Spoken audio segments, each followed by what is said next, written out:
Welcome back, everyone, to the FloTrack podcast. I'm Kevin. He's Gordon. FloTrack podcast at gmail.com. My last episode from Fayetteville. I'll be back in Austin on Friday. Gordon, good morning. How are you doing? Doing good. Yourself? How's Fayetteville?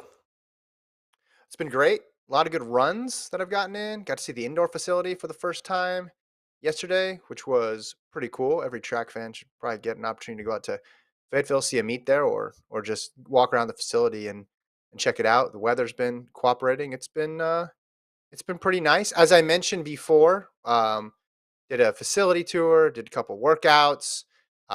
We've gotten really lucky. I'm not going to go into detail about what the workout is, but I'll just say we've gotten really lucky between when we went to North Carolina, went to Arkansas to see some really good 400-meter workouts. There you go.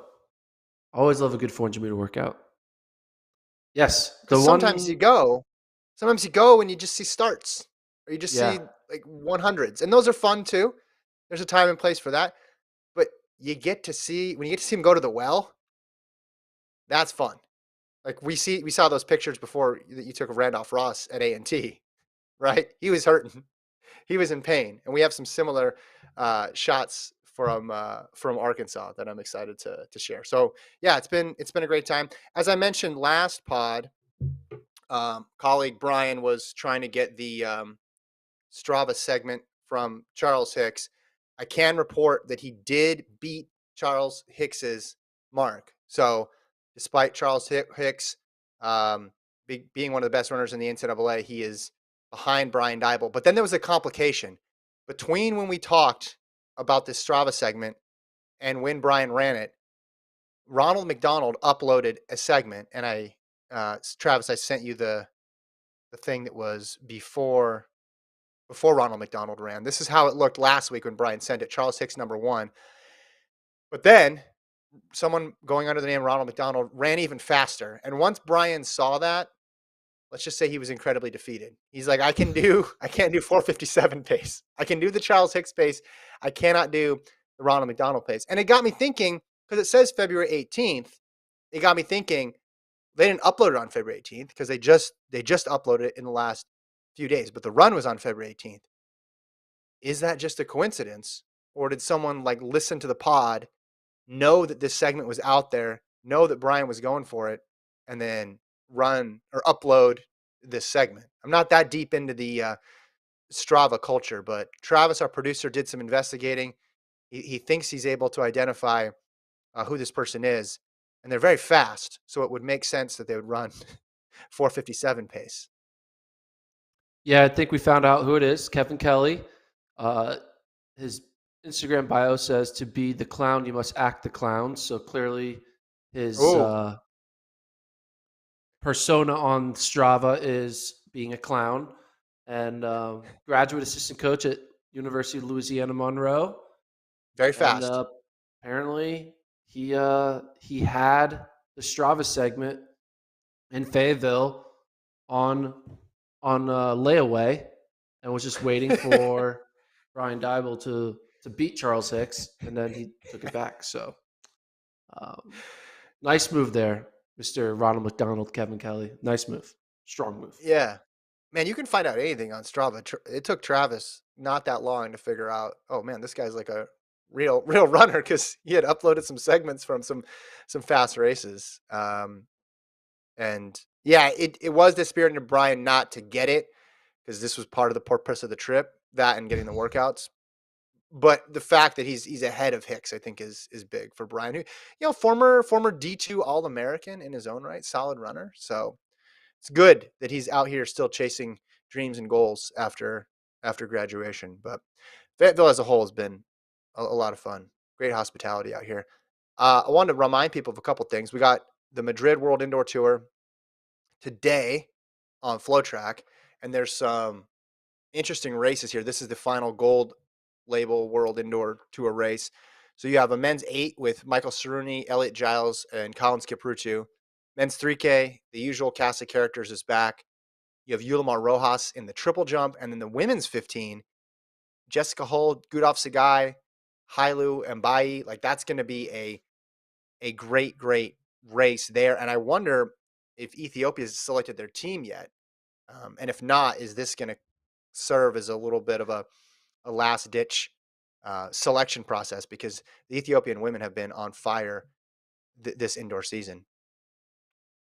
Yeah, and it'd be good to see the two Aussies, Hall and Hull. That's a little tongue twister there.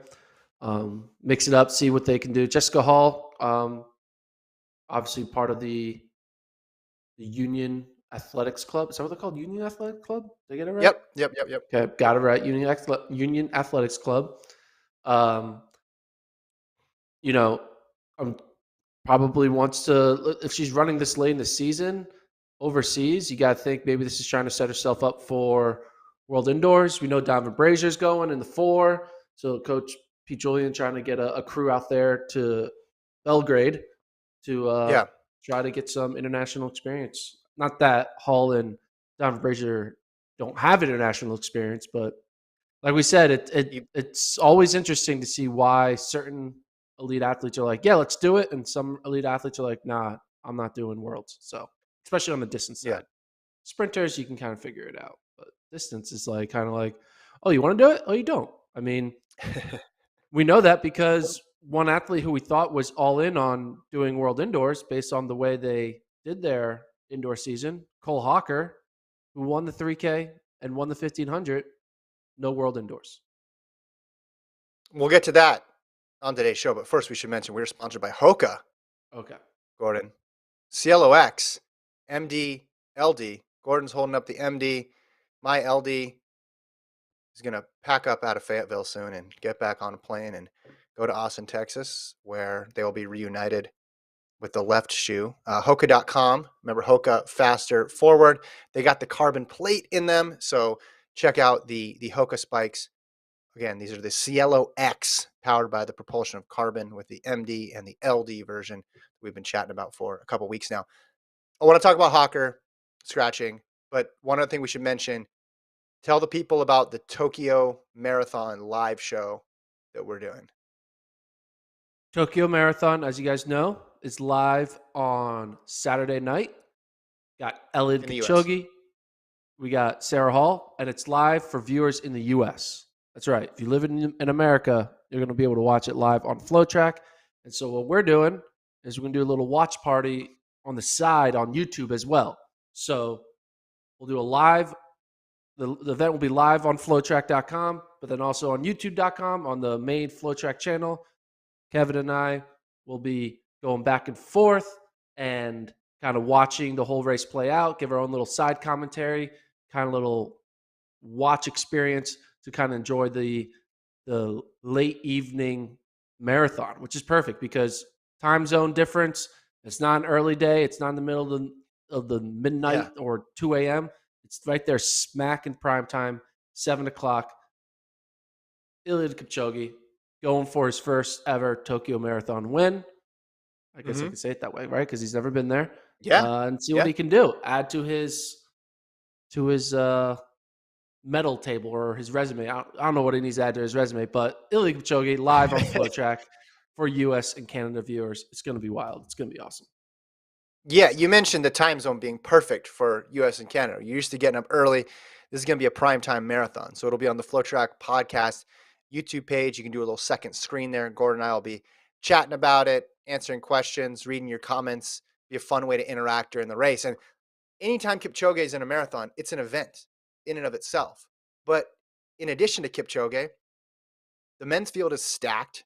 He's going to have to be in good form because there's a lot of the best guys in the world in this race. And the women's side of things, you have the women's world record holder and Bridget Kosgei, who's run 2:14, but she's lost 2 races in a row. She's looking to get back into her winning ways. We know it's a fast course, so she could run something incredibly quick. And then you have the American record potentially going down as well. Sarah Hall coming off the half marathon American record. Can she get Keira D'Amato's American record, which is just less than 2 months old? The same day D'Amato ran that marathon American record, Hall ran that half marathon American record. Could we see it change hands this quickly? So that is going to be so much fun to watch. There's multiple storylines in this marathon. So I'm going to be very excited to do it. I'm really, really pumped. I love these marathon watch parties. We did it for the Olympic marathon. We did it for London, where I woke up at 3 in the morning and chatted with Cathal Dennehy, who was in a much more favorable time zone. This one, because it's a good time zone, you're like, hey, I'm in. You raise your hand early on this one. You're like, we'll do this one. Wait, what's the time zone? And then when you found out, you're like, all right, I'm in. Although if it was bad, you might have been like, hey, we need to call somebody in from the bullpen. But this is going to work for everybody. So I'm excited Yeah, so to do this on Saturday night. live event for US and Canada viewers on the website, FloTrack.com. And then me and Kevin will be doing a watch along, kind of interacting with the chat, kind of doing breakdowns of what's going on in real time on YouTube. That'll be for everyone because we don't need a geo Are block YouTube, but it's going to be great. are you going to have some sort of pace chart calculation on an Excel spreadsheet You that know, Colt is going to toggle to throughout? Because I know you love that in these live things. we'll see. That could be a thing. Oof, We'll see. stay We'll see. tuned. I'll introduce some new little things. I'll figure it out. It's gonna be Saturday night. I'm gonna be in a good mood. Mhm, I'm mhm. gonna set up my. I mean, also the Miami Heat will be playing the Sixers at the same time, so I'll be doing All right. dual All watching. right. But no, No. we're gonna make it a good time. We're gonna make it a good marathon watch party. Reminds me of the last time that we did a thing at night live when there was a basketball game you were interested in. Didn't go that well. Okay. And the chat was on fire that night. Yeah, that was Okay. bad. Should we get into the show? Oh, you posted your NCAA rankings thing. Is that I up? didn't People can post the watch that. video because I didn't finish the Oh, it's a rankings secret. until 1 a.m. last night. And then I was like, I'm not doing a video. I'm going to bed because they just announced the fields, the Right. scratches and the declarations came out. If you go to the NCAA event hub on FloTrack, I posted the start lists of who scratched, who didn't scratch. Some notable Yeah. scratches. We had Ncaa, obviously, we kind of predicted this, is not doing the mile. He's just doing the 3K Yep. DMR. I thought also maybe Mario Garcia Romo would scratch the mile, but he decided not to scratch the mile so he's maybe doing mile and DMR, which will be a lot of work on him. But we'll see. Yeah. But you look at the 16th fastest times, 356, Hmm. 745, Hmm. 1320 something. It is insane. Our boy Adam Fog Dog, just getting Hmm. in. He needed a bunch of scratches to happen to get in, and he did. So Hmm. Adam Fogg might go from only being in the meet from all the scratches to finishing like top three. I believe Adam Fogg will I'm finish top three. It's gonna be I'm it's looking gonna at that happen. field. That field looks pretty open Yeah, there, and that men's mile. Men's three, Nagoose being the big favorite. We can talk more about this later on, but next week. that's your NCAA show. It's coming out. I did a race breakdown talking about Curves 348. That's on the site, and then also This Week in Track, which I posted up on Monday. All that's on the site and on the. I think it's all up on the YouTube page at this point. If not, it's going to be at some point. Anyway, you mentioned Hawker scratching. Let's get into that. Are you surprised by this decision? I wasn't, just because anytime post race these meets when someone says I'm not sure, that usually just turns into a no at a certain point. So I think that was a bit of a giveaway. I'm certainly disappointed because you want to see the best people in the world compete. But were you surprised that he decided to not run either event? Well, you thought the tea leaves were his post race interview. For me, the tea leaves were in his Instagram photo for Cole Hawker. He posted, that's Sam Prakel, who got in, but the Instagram photo of Cole Hawker, he said, time to get back to work. And it's like, Yeah. well, you don't need to get back to work yet because the season's not over. But uh, he wrote, got the opportunity to add 2 more U.S. titles to my resume this weekend. Happy with the wins, but ready to get back to work. So I was like, oh, that's a sign of he's going back into Mhm. hibernation and not racing anymore for a few more months. So that's why I thought that, and it turned out to be true. Disappointed. How do you feel? Like, I what's mean, your reaction to it? it's like expected. This is our sport. This is what's going to happen. I don't blame him for what he's doing because he's not the only one. So you can't be like, hey, Cole Hawker, it's your responsibility to save the sanctity of indoor track and field. No, it's not his responsibility at all. It's a responsibility of sponsorship contracts to Mhm. explicitly say care about these events. And until sponsorship contracts care about more than just a global outdoor championship, this will continue to happen.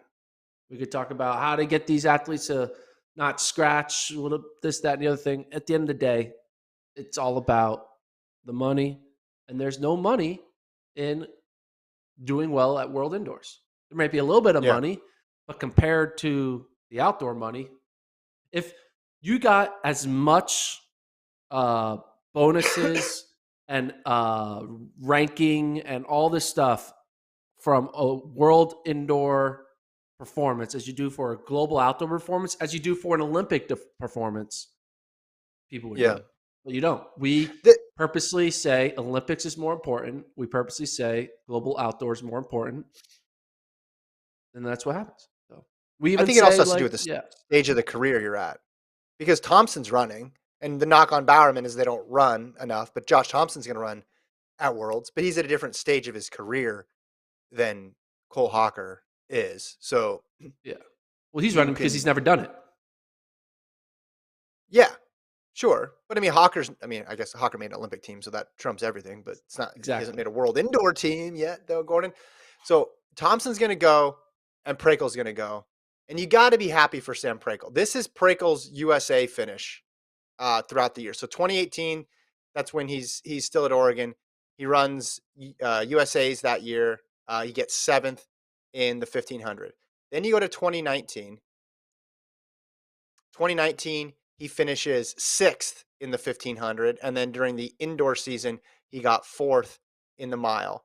Then you go to 2020, um, pandemic year, but um, he got seventh in the 1500 that year, and then the outdoor season was canceled. 2021 Olympic trials, makes the final, gets ninth in that race, and then in this event finished fourth, but he had the standard, so he moved up and got. So he like always makes finals. He's always there, and he's got that fast mile time, but has never had the opportunity. Has never gotten into that top three. It always feels like he's in that 5 to 9 range in the mile, and now he has the opportunity to do it. So perseverance paying off for Prakel. Gets a couple breaks to go his way, and he's on the team.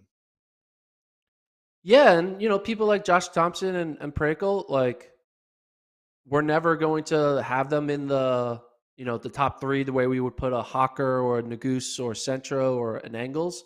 And the fact that they're going to have this experience, it's hard to make world teams, man. It is not normal. Like, you are Yeah, more likely to win uh, an NBA title than you are to win to make a world team more than once, because they just don't grow in trees, and it's so hard. It is so hard to make a final, but to be top two or yeah, top three in a final that everyone is trying in, it is extremely difficult. So yeah. for Thompson and Prakel, 10 years from now, when their career is over and they're looking back on it, they're going to be like, hey, I achieved one of the ultimate goals, which is to represent Team USA, and I got to do it, in 2022. You can't take that away from them. So, and then 1500 is a weird race, 200 Yeah. meter track, pushing, shoving, DQs. Obviously, Jakob Ingebrigtsen is going to run away with it. But maybe Thompson or But if it didn't Prakel run, find a way to get a silver or bronze out of nowhere. It could happen. yeah, I want to. yeah. And we It don't could happen. know what Jakob's going to do. We don't know if he's going to double or if he's just going to run one or the other. They haven't put out the entries. Maybe he didn't even run it. Maybe he pulls the Hawker. We got a question in the chat about Henry Wynn because he finished third. He didn't have the standard, per my understanding. Yeah. So I think he would have gone if he had the standard, but he didn't. So again, these are the breaks that have to happen for Prakel. It's Tier not running, although maybe if Tier ran, he would have scratched as well too. It's Hawker passing up the spot and Win not having the standard. But I just read through his history of USA's. He deserves that break because he's put himself in the mix time and time again. So this is what happened. You show up to US championships, you should be rewarded. And he certainly took advantage of this opportunity. And I think you're right. It's not the craziest idea that he could get into the medal picture because we just don't know who's running and we don't know what type of race it's going to end up being in Serbia and giving yourself a chance. So, Both of them, Thompson and Prakel. yeah. Thompson looked Yeah. pretty good there. He almost won the race. So I mean, Prekel's run what, 350? He was in that Kajelka race, yeah. Oh, they're both correct? talented. They both can run quick. They're not Yeah. weaklings. So They're not weaklings. Other indoor stuff that we're trying to sort out. I mean, I saw this tweet from Marquez Washington, who said he's been moved up to represent the U.S. in the Open Four instead of just the relay. So the two people who finished in front of him were Bassett and Brazier. Not sure what that means in terms of who scratched out of the Open, if it was Bassett or Brazier. Brazier doesn't post a whole bunch of stuff. Bassett posted next stop, Serbia. D2 is the same weekend as D1. So he'd go from one to the other. Be a quick turnaround, but it's been done before. And sometimes the schedule's even less forgiving than it is this year. So does this mean Brazier's not running the Open Four? After all this, if Brazier doesn't run the Open Four, I'm going to cry. maybe Brazier's like, I don't want to do the Open. I just want to be on the relay. Can you do that? Can someone ever pass up an open spot to just do the relay? Has that ever happened in the Sure. history? A 400-meter runner Probably not. has decided to withdraw from an open event and only do the relay. That has never happened in the history of track and field. Donovan Brazier will be the first one to ever do that. It's part of Donovan Brazier's long and weird history, or short and weird history in the 400. Yeah, after all the DQ drama to get in, he said he was doing it to get in the 4x4. We should have taken him Yeah. seriously. Like literally, that's all I want. I don't want anything else. I mean, he could have won by a second, and nope, passing it up. All I want is the relay. I said it was just the relay. I'm not going to be greedy. that's kind of hilarious. That legit could be exactly what's happening. I mean, he's an 800-meter runner, Sure. so he probably is like, I don't need to do extra 400-meter rounds. I just want to do a good, strong 4x4 and get a medal. I don't want to deal with running at the break. I just want to get the stick when it's already spread out, and I'm just running on the inside one lane and then come home. I think that's what's happening. I mean, I'm not reporting this, but that's what I think. And it's kind of wild. Again, I don't think there's ever been in the history of track and field a person who finished in the selection ranking for the 400 meters opt to scratch the 400 but stay in the relay. Normally, they scratch because they're hurt or they're not doing it all together. Yeah. To scratch the 400 and then stay in the relay would be kind of wild. He's doing this for fun, which in a way is kind of refreshing. It's like he stayed committed to the idea of, I want to run a 4x4 for the US because it'll be fun.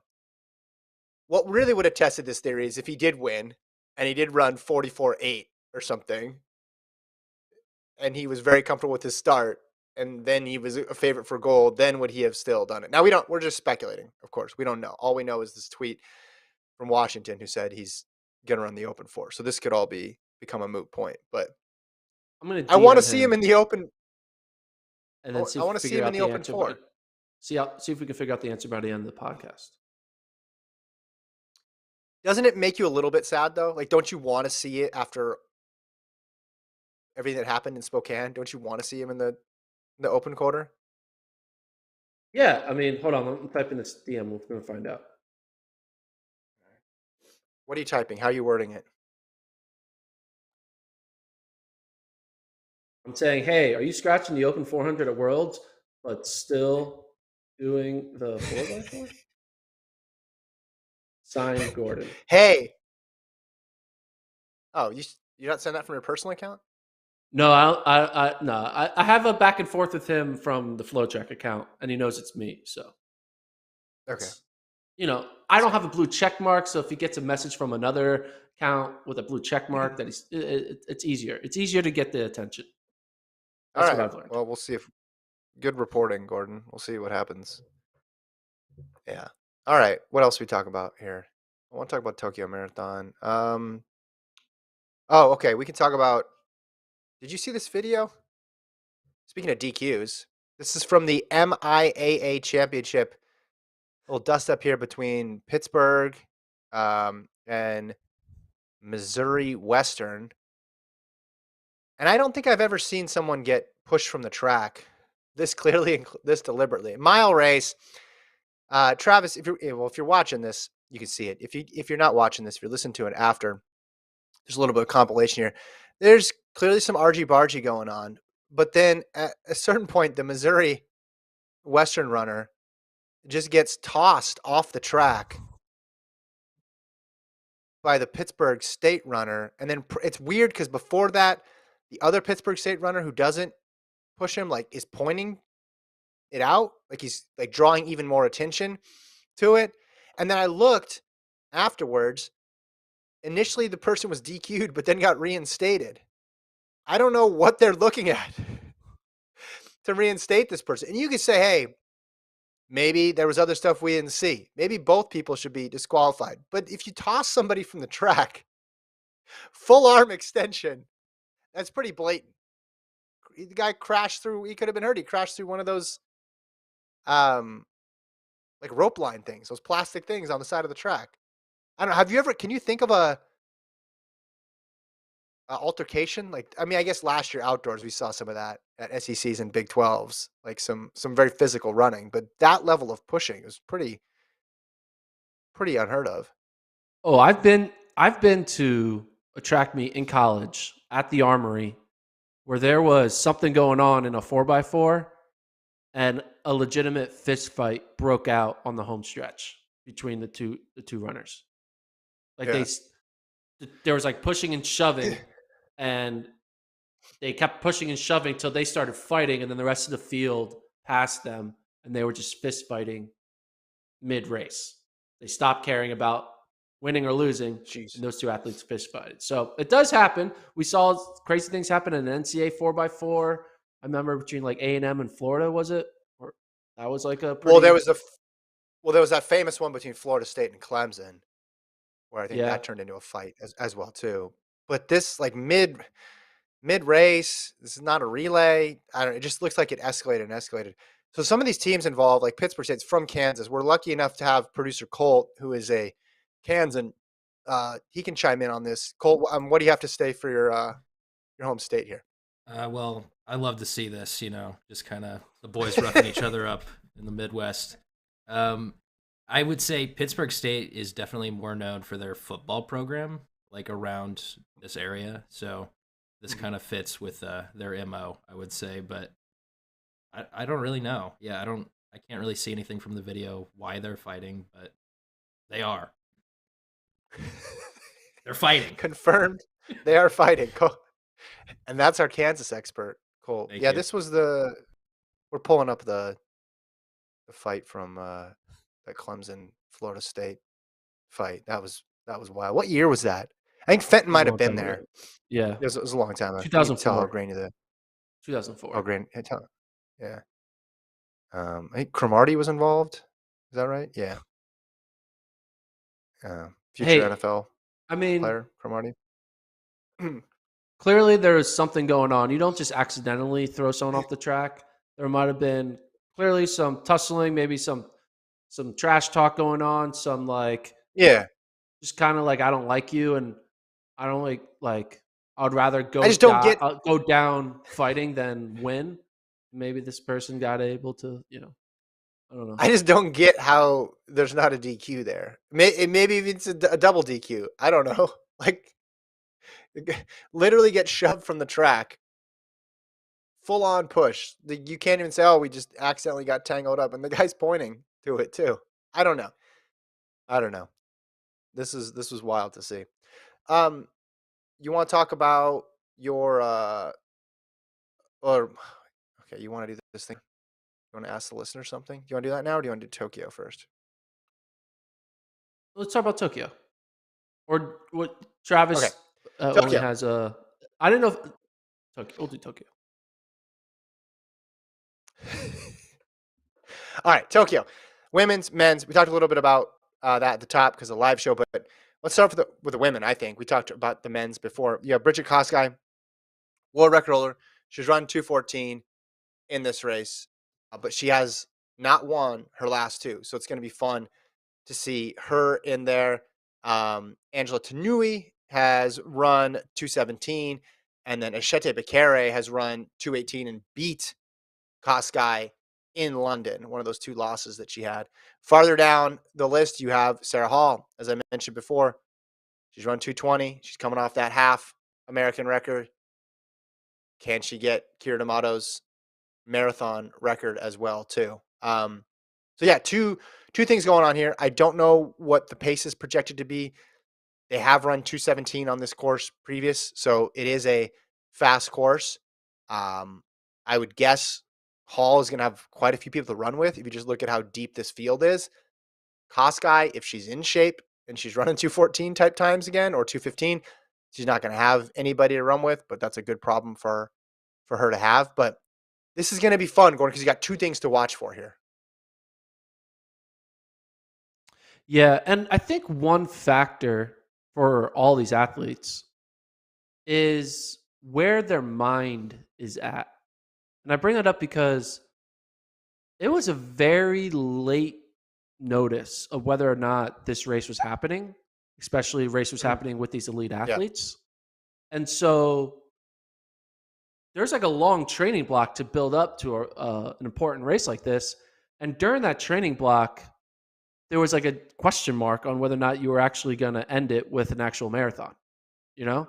And I wonder if that 8-week buildup, 12-week, whatever, how many weeks it is, if part of that buildup had a little bit of just not a completely focused, and purposeful training block because there was a question of like, is this going to be all for naught? And I wonder if that's going to throw a few of these athletes off their game because, just like a mental, it takes a lot of mental energy to like focus day in and day out for one big race at the end of the tunnel, end of the tunnel. What am I saying? I'm bad with analogies. At the end of the road. So end of the journey. That's where I'm kind of going to be interested is the end of the journey. Yes. I think there's going to be a lot of athletes who either DNF or are out of it after like the first like third of the race. A lot of times it takes like you have to get to like 60% into the race before 65% of the race before we start seeing the true contenders start pulling away because everyone kind of is taking their time in the beginning. But I feel like we're going to see the true contenders 35% into the race and it'll be like, all right, these are the people who are able to kind of stay focused with the unknown of whether or not they would have this big Tokyo Marathon. I think that's a good point. 2 cents. It made me think of that London Marathon that was put together a bit last minute. Kosgei ran well there. Hall ran well there. Kipchoge, obviously, that was his loss. His base one bad loss over the past 8 years of marathoning. But that also was weird because the weather was off and it was a loop course, but it was strange all around late notice. When you described that situation, though, I was thinking, who would be really good at handling that? Obviously, Kipchoge, and that one exception, he rolls with any sort of scenario. I think Sarah Hall would be good for it too. Number one, we know she's in shape because just 6 weeks ago she ran a half. And number two, she races so frequently, she's continually in shape. She's never not race ready because she races so much. So I think if this race had less notice and if people had their buildups altered a little bit, I think the way Sarah Hall trains and races and just approaches her running in general makes her so flexible to these types of situations that I'd expect her to still run really well. I think the wild card is going to be the pacing for her. Can she get in with a good group and can they hit the splits that they need to early on? Because on the back half, chase down some people and she can make up time. But I think it's possible. I think this American record is possible. You asked me when D'Amato broke it, is this thing going to last 2 years? I said no. And I think this is the first real shot we're going to see at it. And it comes only 6 weeks after D'Amato ran it. let's just be honest though. If she does break it, if Sarah Hall were to break the American record, it would be kind of wild that a record that stood. How long was Dina Caster's record for? Was it 03, I think? Yeah, Look it up. so almost 20 years, and then in like a business quarter, like 2 months, it's gone. Like from January and March of 6, sorry. 2022. 06. Yeah, so almost like 15 to 20 years, and then in 3 months it's broken twice. That would be incredible. I mean, are you confident that it's going to stay? I'm not. No, I mean I'm confident it's not going to stay as well.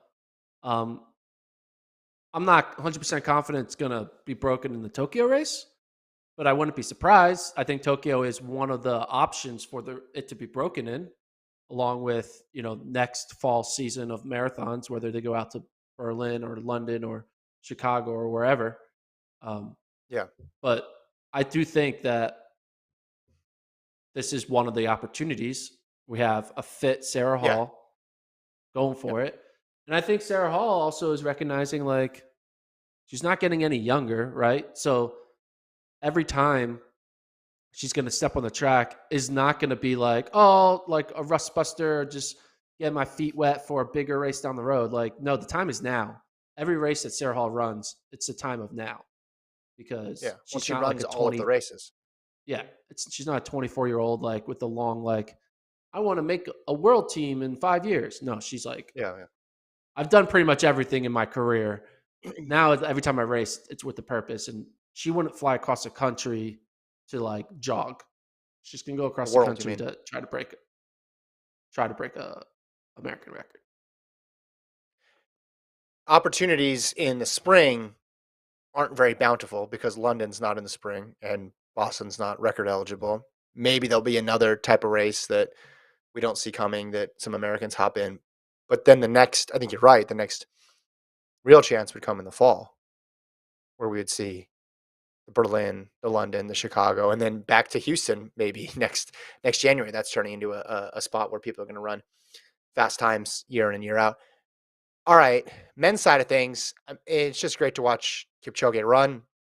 Great to see him on a different course. Last time we saw him was in Japan, but it was in Sapporo, the Olympics, where he won that race handily, really dispatching any sort of rival on the back half. This is deeper than an Olympic race. People who watch marathons know that the major marathons are tougher than the Olympics usually because you can have more than 3 per country. So he's got Garamu in there.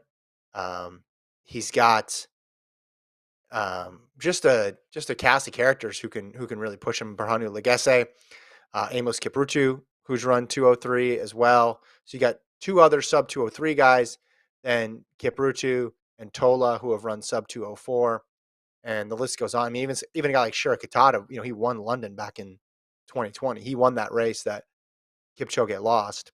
So there are some challenges. They did not do him any favors in putting this field. This was not a choreographed Kipchoge win, which is great.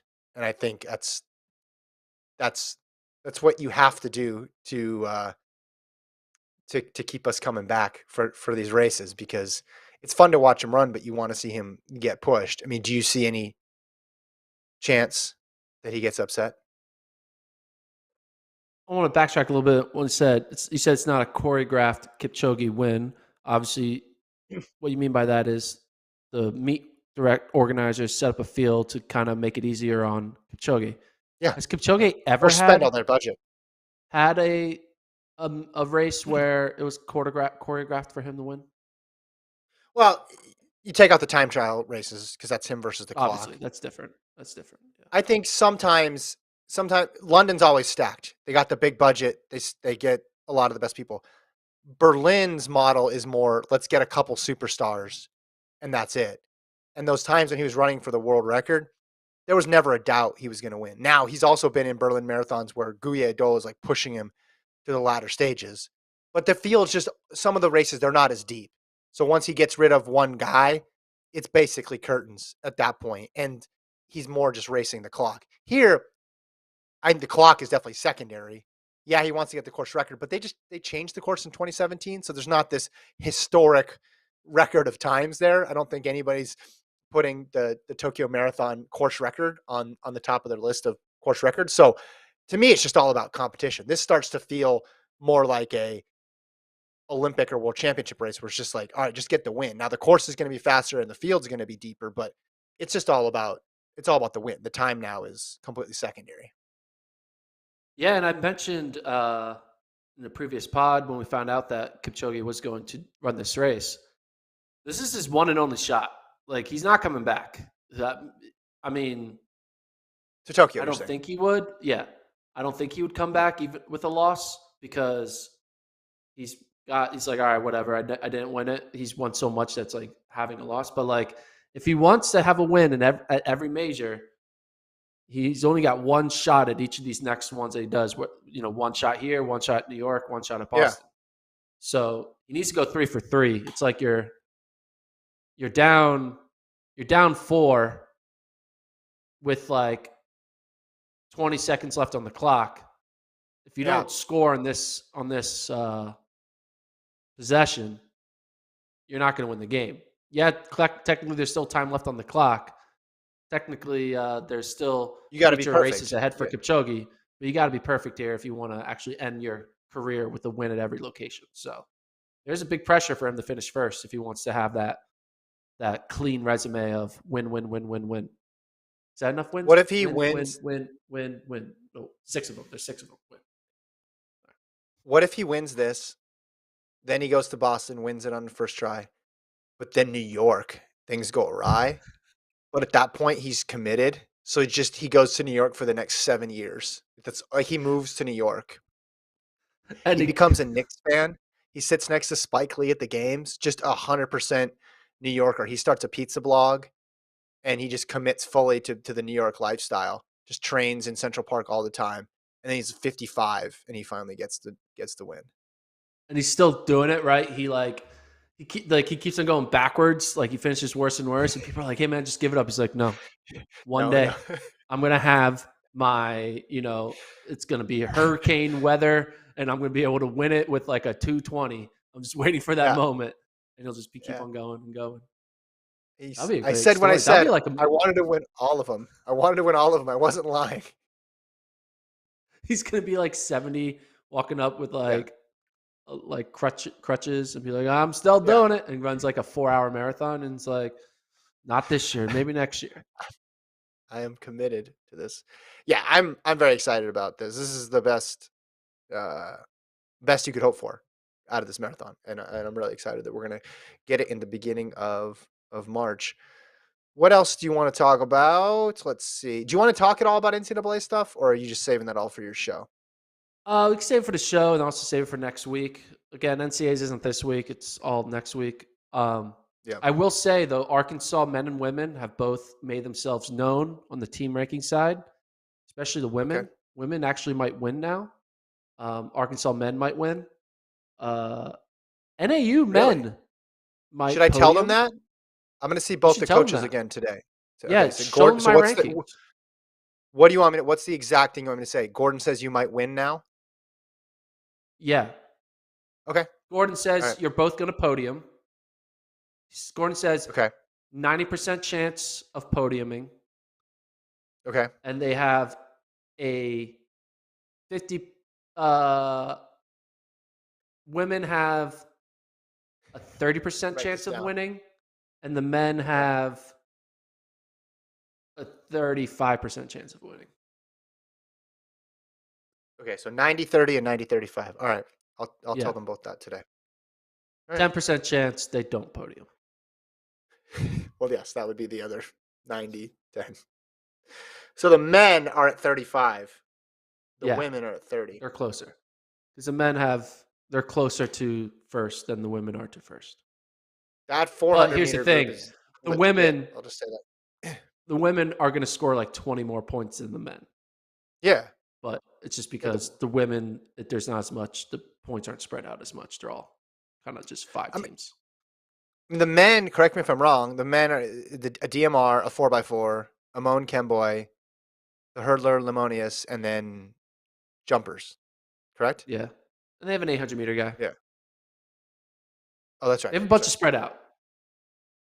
Well, but you're right with the women. The women have DM. They have somebody in a bunch of different Everything. events for the women. Yeah. It's like it's covered. Yeah, they got it. 60 and yeah, that four. I think the 400 group qualified 4. They had 4 in the top 16. I think at least one of them scratched though. So that's just it's crazy. It's crazy how deep they are in in the long sprints. It's nuts. All right, I'll pass that on. That's good intel. All right, so you're getting a ring because I you've don't know. worked at the People don't know what company that means. for. I'm explaining it. Okay. I'm getting a bobblehead, although I've never sent in my photos, so I got like a second warning on that. I don't know if I'm going to get it because I keep forgetting to do it. Whatever, certain years there's milestones and you get a gift. Gordon's been there long enough. They're getting him a ring, which he will wear every day. Let me just say, when I see this ring, it just fits perfectly on Gordon's finger. So he's allowed 10 characters to say something for a motto. Yeah. And because Gordon is so devoted to the pod, he's going to let the listeners decide what 10 characters he wants to put on his ring. Now, to get this conversation going, Colt had a good idea about what you should put on it. Colt, what do you think Gordon should put on this ring? Well, I mapped it out, and coming to exactly 10 letters is Dunk Legend. Dunk Legend for Gordon. I like that. that. Space. No spaces. Oh, you're you right. can do No spaces, space. but it's No fine. space. You just put it together. It's fine. People can figure it out. They'll understand. Problem with Dunk Legend, if I end up not dunking in December, it's going to be embarrassing that I'm forever having Dunk Legend. That's so much better. That's so much better. I don't know. It's a good idea. If people in the chat want to come up with a 10-letter or less word or phrase or sentence that they want me to engrave on a ring, let me know. I'm trying to think of man. Ches was robbed is way too many letters. Ches was robbed. I'm trying to think of that would be good. Like someone with Ches sayings was robbed. That I like that one actually. Saying something that means something that's really close to your heart. Dunk Legend though is. They talk about speaking it into existence. Putting it on a novelty championship ring into existence is just as good. I think. How often are you going to wear this thing? Once. I don't know. Who wears these rings? I don't know. People get like Tom Brady?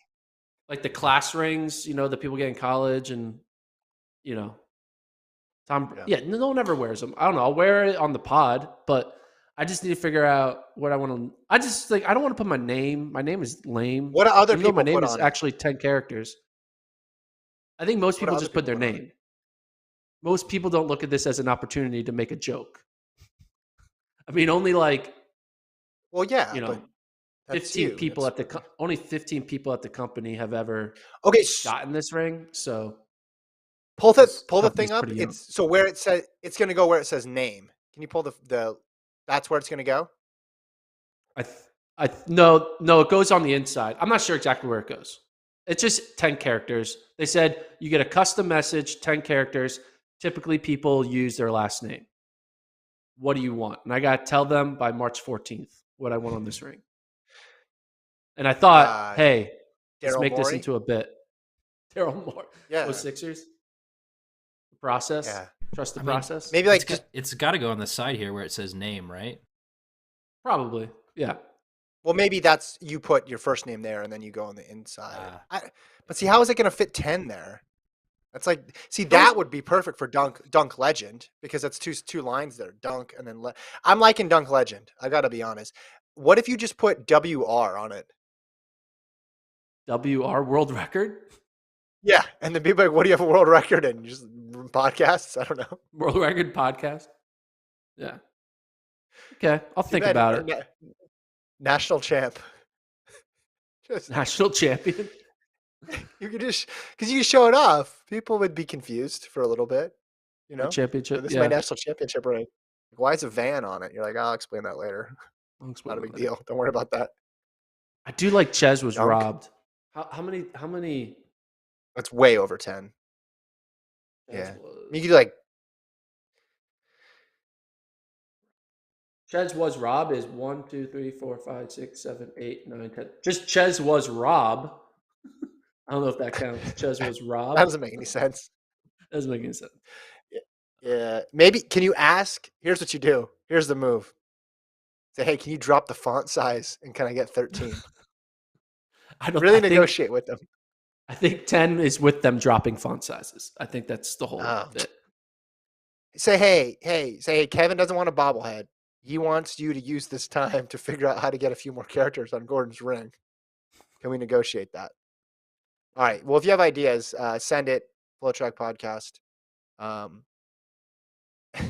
Cameron says, what was the conversion between Super Bowl rings and Olympic medals? According to Tyreek Hill, it was 30-1. So maybe you could do something with that. 30-1? Yeah. FloTrack rings to Olympic medals is it's the other way around. You need 30 FloTrack rings for one Olympic medal. That's how it goes. Olympic golds, actually. Which means if you need 30 FloTrack rings for one Olympic ring, that means you need 30 times 30 to get one Super Bowl ring. Yeah. That would be a lot. Hey, that's a lot of years doing content. Yeah, and then times that by 8 to be years at FloTrack. That's a long time. But yeah. Anyway, I thought it was funny that you want to say that. Hey, you get a ring for being here for 8 years. So I thought let the people decide what's on it. Yeah. Okay. Yeah. Why not? Congrats. So your 8 year is the same year as my 5 year, I think. Yeah, I'm 3 years ahead of you, catching up. Wow. Maybe I stay to get the ring too. Maybe we can do like we do like a combo thing. So together it's a message. Wait. If we get to Kevin having a ring, we can definitely spell out the Ches got robbed. We could just do it across 2 rings. Yeah, like you put them together. Yeah. With our powers combined, we get Ches got on Gordon's ring and robbed with a whole bunch of exclamation points on Kevin's. There you go. I like that. What's a thermostat? That's too many. What's a thermostat? I was thinking maybe also should I put like my PRs, like my shitty track PBs? Well, that would be funny because then you can do like the slashes too. So you put like 48.2/155.4. Yeah, something like that. Or like my 8th place finish at the PIAA State 4x8 as like my claim to fame. Yeah. No, I know. Like, make it seem as if it's a ring that's associated to an athletic achievement. That's what I think would be pretty funny. And then people would ask what it is. You're like, well, it's a work ring, but really it's that I got 9th at PIAs. That's really what it's about. What if you did, man, I'm trying to think of, like, you just do GOAT maybe? GOAT. Or maybe like greatest podcaster alive? GPOA? Ooh. GPO. greatest podcaster of all time. So a GPOAT. Can they just get a microphone? I don't know. Oh, maybe put like wow, like Workout Wednesday, and like the amount of Workout Wednesdays you've done. So like 106 wows, something. Like put your career stats on that. Yeah. How many downloads? How just many the subscriber interviews count for done? the YouTube channel? Just the subscriber count. Or no, put like and subscribe. How many is that? Ooh. That's too many. LIK. Like and subscribe is way more than 10 characters. Like and sub, maybe? Subscribe? Like/sub? Like slub? I don't know. No. Yeah. Email me ideas. Maybe I'll do that. Did you get a message? Did you get a DM back? Are you able to report anything? Probably not, no right? response. No response. Okay. It's early on the West Coast, right? So well, isn't up yet. Someone in the chat said Brazier said in the post race he was going to run the Open though. Yeah, but maybe things have changed. We also thought he was going to be not in the final, and then he ran the finals. Yeah. Donovan. Joseph says the inscription should be GMAC Pods. So or GMACY Pods. GMACKY PODZ. G-Mac. I like that. That's Sounds really like good. It sounds like a That's so good. it sounds like a gamer tag. I like it. Yeah. G-Mackey Pods. Gamer tag G-Mackey Pods here, ready to report on people running in a circle. Yeah. All right. I like A lot of G-Mackey options. Pods. It's funny. I like that one. Yeah. Dunk collection is great though too. Maybe I should do like the initials of all the people who've fallen at before Oh. me, of all like the former FloTrack employees that I've worked with that have left. Well, no, I So was like thinking Alex you do the Lore, initials. Mitch Castoff, Lincoln Strike, Mhm. you know, Meg and Taylor, James. I- There's a long What list. if you did? What if you did the initials of all of your YouTube subscribers, the Gordon's Goons? Ooh, Really show you're committed. really show I'm committed. What about That- Goon that- Squad? Goon Squad? Maybe I could do that. I could do Goon Squad. Goon for life. Goon for life Maybe, with yeah, like really, a LYFE. really, Just really do lean really in. bad slang. Yeah, make it like an AOL thing, like an AIM message. What if I just like pick a random celebrity name? Like ScarJo. Yeah, like Scarlett Johansson. Yeah, that'll be fun. I don't Who's know. the most okay? Or like no, here's Eric what you do. Bana or some random like actor. Who's the person? Who's a celebrity most likely to respond to you if you put something related to them on your company ear rig? It would have to be like an Office character, like one of like the like Stanley from The Yeah. Office. But like, if you tweeted at Stanley or Creed, would you get a retweet? Is what I'm saying.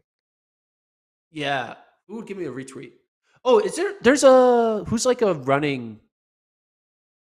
There's a person who actually follows FloTrack, who was in The Office. He was the boss. The Office characters. Who? Which one? Scott. Is it David Wallace? Yeah, David Wallace. Who plays David Wallace? He likes FloTrack?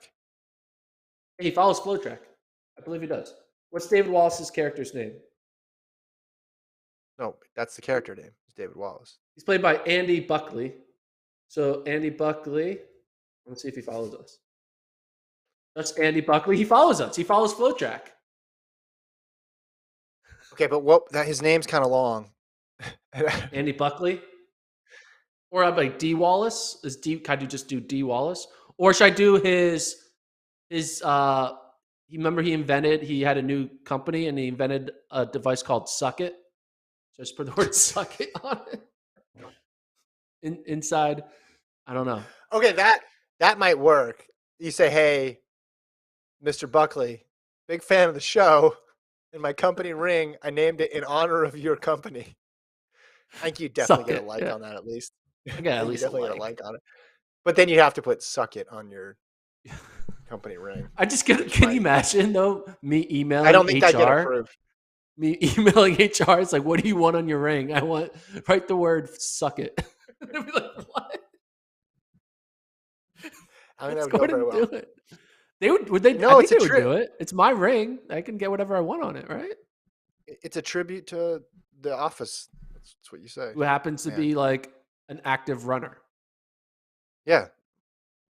Well, Big into the also a sport. runner is the guy from 13 Reasons Why, the dad. He's like a Broadway actor. I forget his name.